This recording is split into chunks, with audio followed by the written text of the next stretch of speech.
Hello, and welcome to part 2 of characteristics of the sample mean. Thank you for getting this far. I know that characteristics of the sample mean is a bit of a doozy, um, but today we're kind of gonna bring it more towards what we've been working with, which is z-scores. But allow us to get back into characteristics of the sample mean. So first off, let's review z-scores. So what is it that they're telling us? What are they? Um, I'm going to get into this a little bit. So we know that z-scores are a standardized score, right? We can have any multitude of different distributions, any combination of scores, means, standard deviations, and we can translate that distribution to a standardized z-score so we can find the probability of obtaining a particular score in this distribution. We know that they follow a normal distribution, meaning that the mean or the standard deviations are 1 above and below is 68% of all the data, 2 above and 2 below is 95, and 3 standard deviations above and below the mean represents 99.7% of the data. So z-scores use probability in the sense that when we use our z-table, we're obtaining the probability of obtaining a certain score from this distribution. In a nutshell, that's a z-score. So kind of going over where we left off last time, we talked about the sample mean and how it's an unbiased estimator of the population mean, meaning that on average, any sample mean we select from the sampling distribution, which is all possible combinations of a particular sample size from a population, on average, any sample mean we obtain from that sampling distribution will be equal to the value of the population mean. That's the unbiased estimator. Sample distributions follow the central limit theorem. So even if the population distribution is wonky, even if it's skewed to where there's a lot more scores in the higher region or a lot more scores in the lower region, the sampling distribution, again, the combination of all possible samples of a particular size, that distribution will be normal. So it follows the same suit as the z-scores, where that is a normal distribution, where 68% of the data is above and 1 standard deviation above and below the mean. 2 standard deviations above and below the mean would be 95%, and then 3 would be 99.7. And finally, the sampling distribution has a minimum variance. So it means that there's just going to be different scores. So having a minimum variance is saying that it's going to have, at least some difference between one score and the other, since variance is a measure of variability. Okay, so we talked about the variance of the sampling distribution of the means, and this is the formula, relatively similar to that of when we just calculated population and sample variance. However, again, those are different things. So the population variance is if we had every score that we were concerned with in the population and calculated the variance using a formula of population variance equals the sum of each score minus the mean squared divided by the population size. The sample variance is the same formula, except the notations are different. So instead of using mu and sigma like we did for population, we use m or x bar and lowercase n and s squared for variance. But keep in mind that the sampling distribution of the means is different from population and sample. So with the sampling distribution of the means, it's every possible combination of all the sample size, of all samples of a particular size.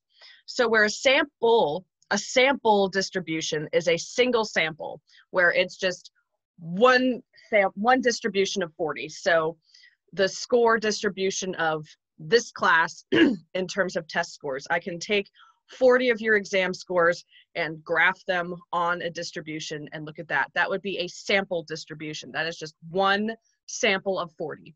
The population distribution would be if I had access to the scores of every single stat student, introduction to stat students, and I put those scores, again, on a distribution.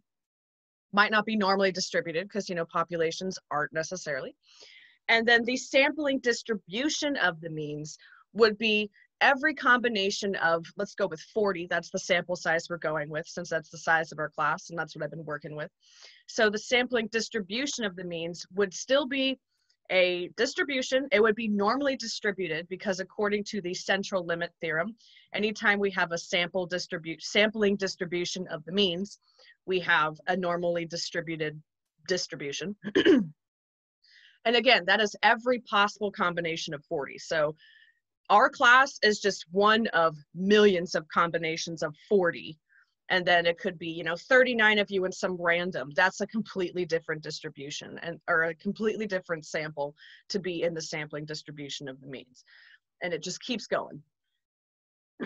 So when we have standard error of the mean for the sampling distributions, it's the square root of the variance of the sampling distribution of the means, which is, similar to how we calculated standard deviation. That is the square root of variance, be it for population or sample.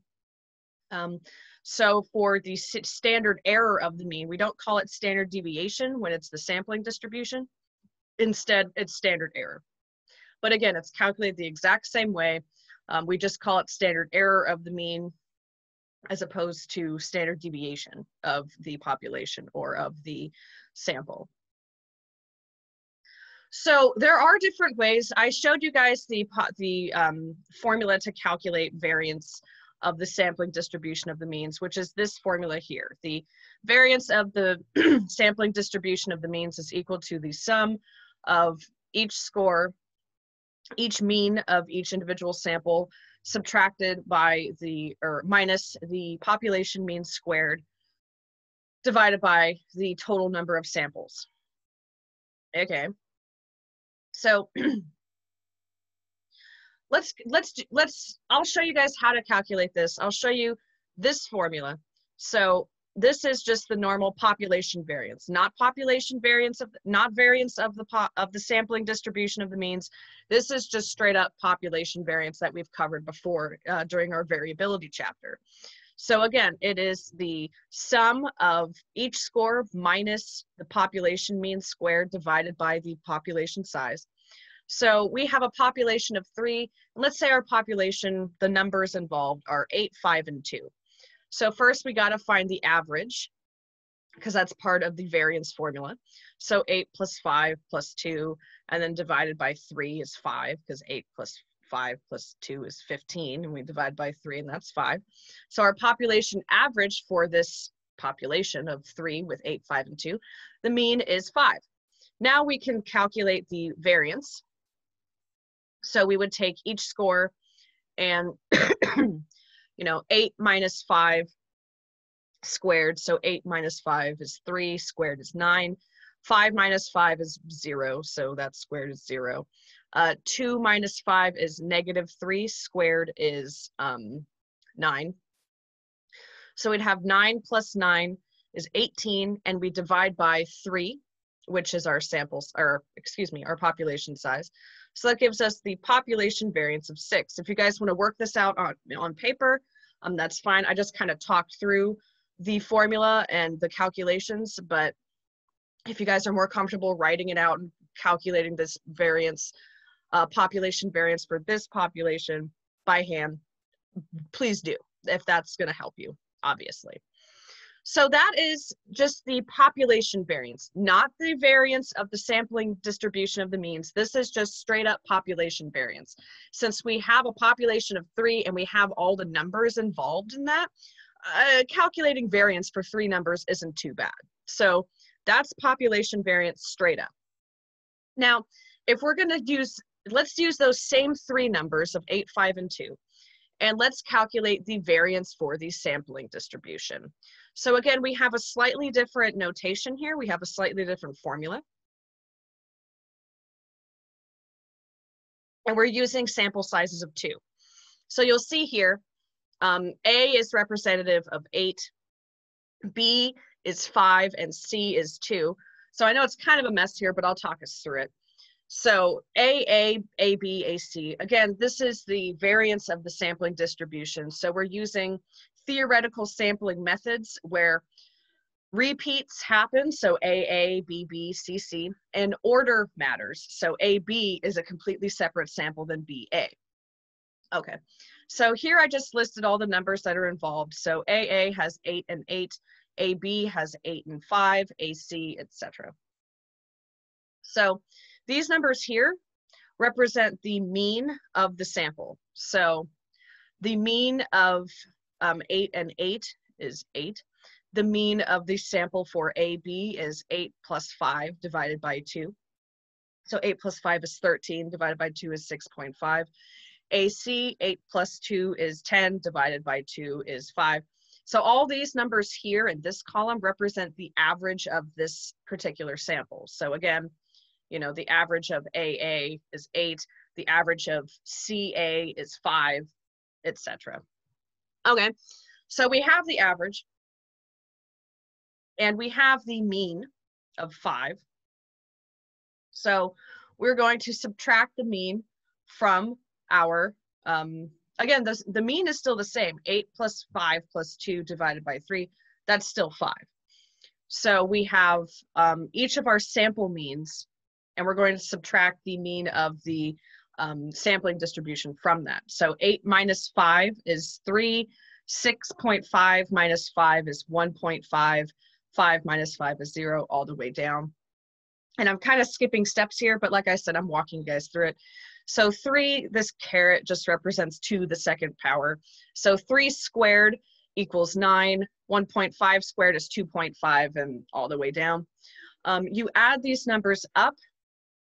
Again, you're still totaling, you know, we've done this part already, the mean minus mean of the sampling distribution squared. That's this part here, the 9, 2.5, 2.25, 0, 2.25, etc.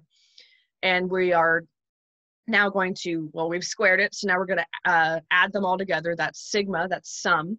So 9 plus 2.25 plus 0 plus 2.25 plus another 0 plus 2.25 plus 0 plus 2.25 plus 9 equals 27. And we're dividing by the total number of possible samples. So that is 9. Again, we can do that by, you know, the population size 3 to the power of the number of the size of the sample. So that's 2.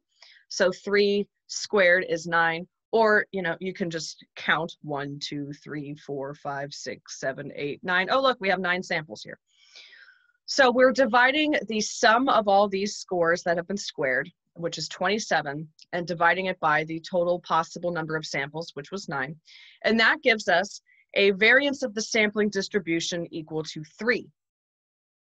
Okay, cool. It's different though. It's different than the regular population variance. Keep in mind that our population variance was 6, and the variance of the sampling distribution is 3. So just in the future, if you have your population variance, again, that 6 that we calculated in the beginning using the standard population variance formula we've worked with so far in the variability chapter, if you have this number, you can calculate the variance for the sampling distribution a lot faster. So instead of having to do what we did in the previous slide, where it's like, okay, let's find the average of each of the samples. Okay, 8, 6.55, 6.55, da, da, da, da. All right, now let's calculate variance by hand. Okay, now we can add it all together. Okay, now da, da, da, da, da. Instead of doing that, if you have your population variance, you have access to your variance of the sampling distribution so long as you have the sample size. So the formula, yet another formula, but this is a better formula because it's a shortcut. So I'm all about shortcut formulas. So the variance of the sampling distribution is equal to the population variance divided by sample size. So remember that our sample size that we used in the previous example, in the previous slide, was 2. That was the sample size for the for the sampling distribution of the means. Our sample size was 2. The population variance that we calculated by hand in the beginning, again, this is different than the variance of the sampling distribution. The population variance that we calculated first was 6, and our sample size is 2. 6 divided by 2 is 3.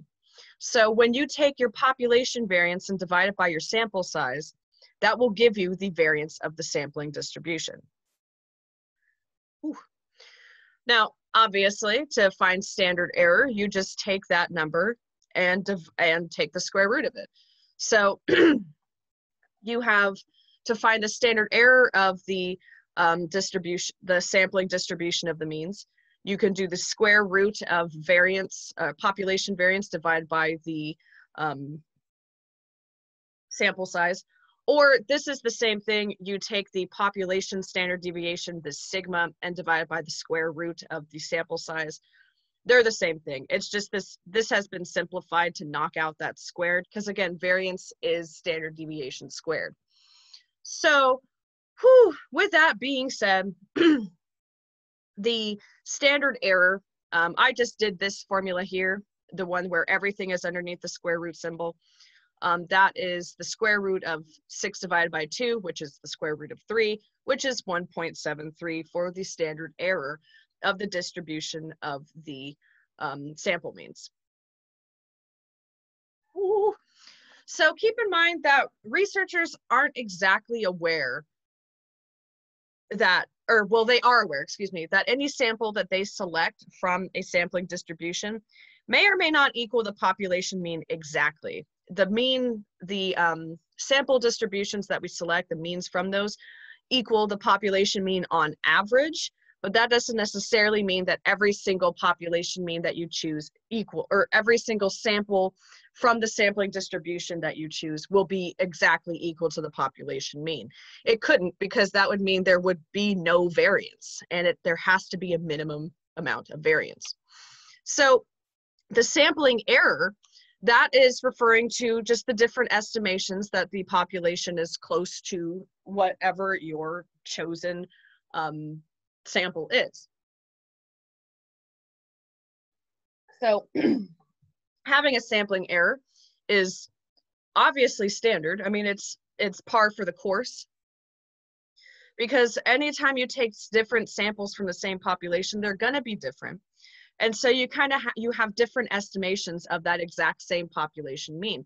Our class of 40 is probably going to have a different average on the first exam than Professor Greenwood's Psych 42 class, their first exam.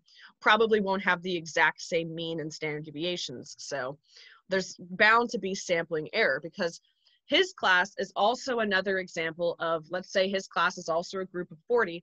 That's another sample in the wider array of the sampling distribution of the means. All possible combinations of 40 in the population of Psych 42 students. Our class is just one of the possibly millions of potential samples, and Professor Greenwood's class of 40 is just one of, again, a drop in the ocean of one of the other many different samples. So to find this difference, to see how we estimate it, to see how there's going to be a little bit of an error and how we're not going to be exact, we measure that sampling error by using the standard error. So the larger your standard error is, indicates that there are going to be greater differences from one sample to the next. So if we have a sample, or excuse me, a standard error of like 0.1, all of the sample means in the sampling distribution are fairly close to that mean. They're not very dispersed at having a standard error of 0.1. If you have a standard error of 0.1, that's pretty good, because you're really close to determining the exact population mean. All of your samples kind of float close to that. However, larger standard errors, just like in larger standard deviation, excuse me, just like how larger standard deviations indicate more dispersion from the mean. So if we have, you know, if our exam score is, if the average is 70 and we have a standard standard deviation, excuse me, of 10, there's going to be scores that are way above 70, way below 70. It's going to be a fairly big dispersion of the scores. But if we have a standard deviation of our sample or our class population of 40 to be, I don't know, if we have a standard deviation of like 1, that means most of the scores are really close to that 70 average. But the bigger the standard deviation gets, the more people are straying from that 70 mean. Same thing for standard error, except the only thing is instead of looking at the average of our 40 students in this class, and that's all we're looking at, just the 40 of you and your test scores. Instead of that, standard error is looking at how close all of the combinations of 40 in the population of Psych 42 students, how close all of these different samples of 40 adhere to the population mean. So it does follow the same concept of standard deviation, except standard error is bigger. Instead of just looking at one class of 40 like we did for, you know, if I'm only interested in the 40 of you, that would be my population. Standard error is now looking at, oh man, like our class is just a drop. It's just a single point on the distribution of the sample means, or the sampling distribution. So there are different things that decrease standard error. So as the population standard deviation decreases, standard error decreases as well. So the less that scores deviate within the population, the less the sample means are also going to deviate from that population. So when you have a smaller, if your population has a small standard deviation, chances are the standard error is also going to be relatively small when you're looking at all the possible samples. And next, as the sample size gets larger, so we had a sample size of 40 for our sampling distribution that I've been talking about, 40 within the population of all Psych 42 students. If we had a sample size of 20, it would be, the standard error would increase because the sample size is decreasing from 40. But if we have a sample size of 100, the standard error of the sampling distribution of the means for samples of 100 would be smaller than that of the sample size of 40. And that's simply due to the law of large numbers. The larger your sample, the closer your estimate of the population mean will be. So it would be like if I were to take if I wanted to know the average for the homework, for your previous homework that was due, if I wanted to know the average for that, and out of the 40 of you, I only took 2 of your homeworks. I only randomly selected 2 students and found the average of the 2 of you and said, well, maybe I picked 2 students who scored really well, so they both got a 10 out of 10. Oh, the average for the class was 10. Well, probably not, because not everyone got a perfect score on the homework, which is fine. I'm not judging anyone for that. But, you know, some people might have gotten like a 9 or an 8 or something, or possibly lower than that. So if I just took an average of 2 students that both happened to score really high as a 10, then that mean that I'm saying, oh, the class average was 10 because I only took the average of 2 students and they're from my class. That's not really an accurate representation of the true mean for the class in terms of that previous homework. I would need to take a little bit more of a larger sample size. Now, if I took a sample size of 30 out of the 40 of you and found the average there, that would be a lot closer to determining the actual average of the last homework than it would with an average of 2 people, the sample size of 2.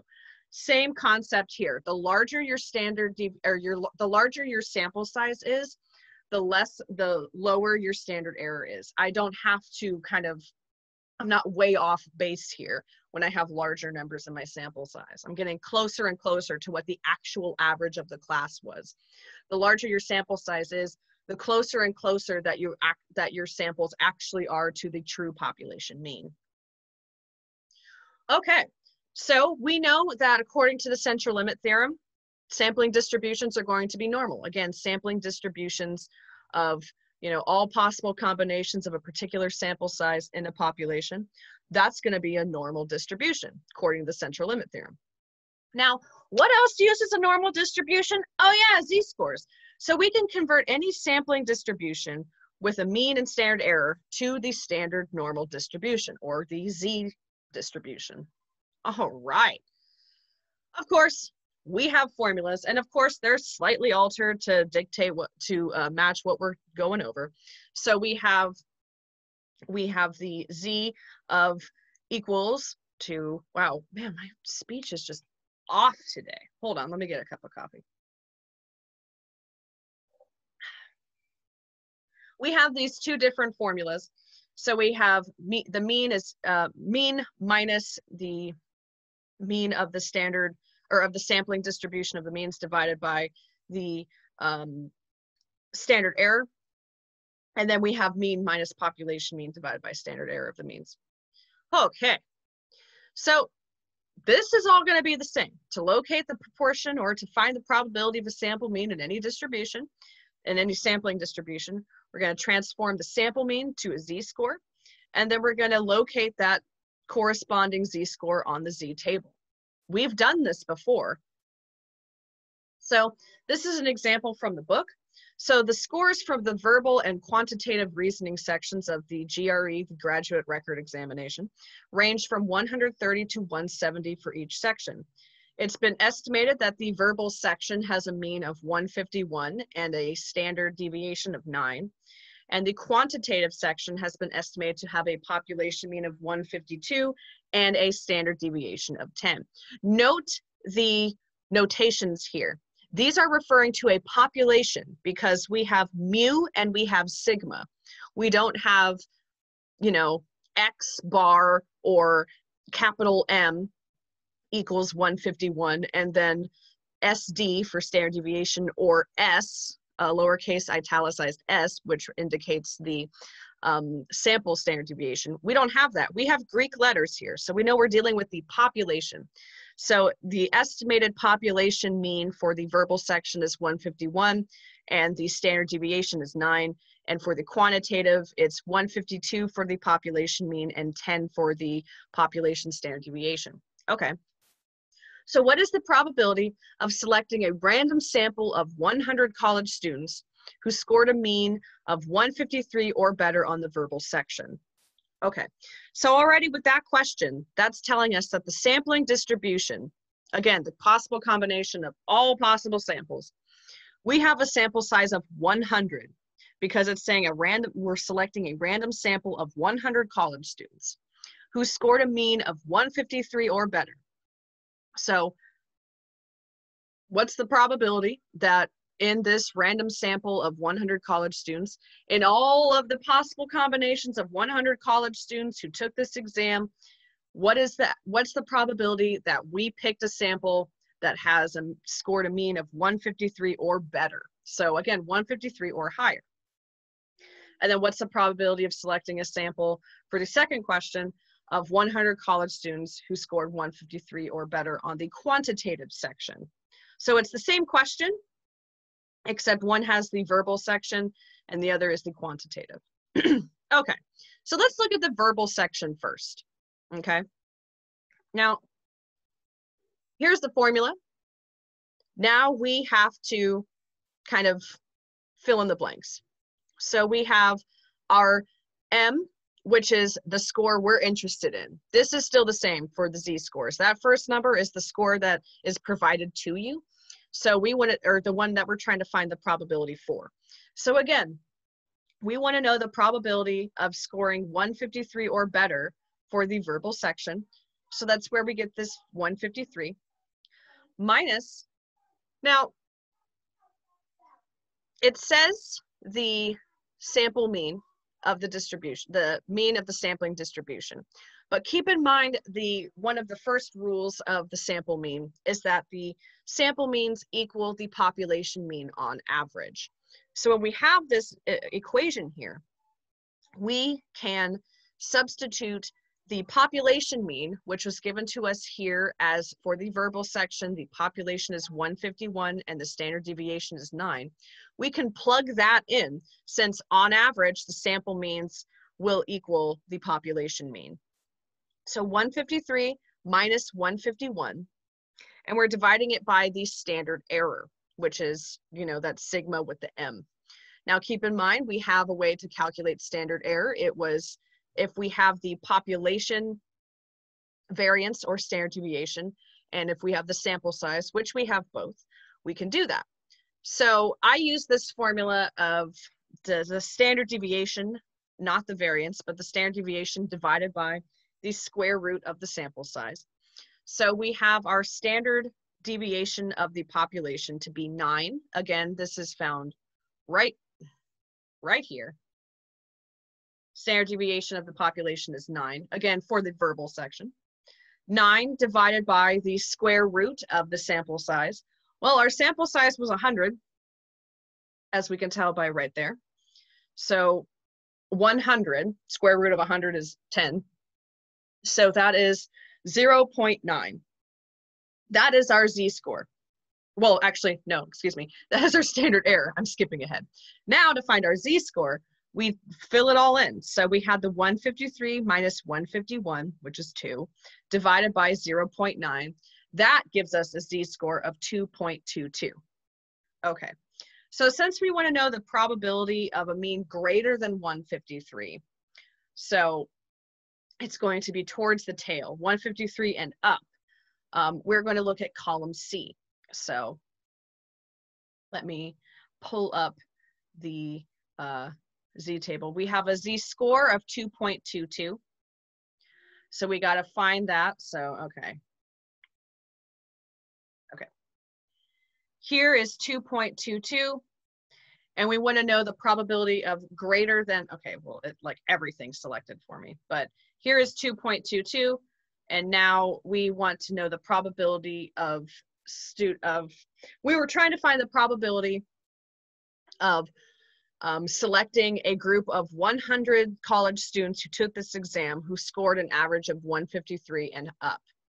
That is going to be 0.0132.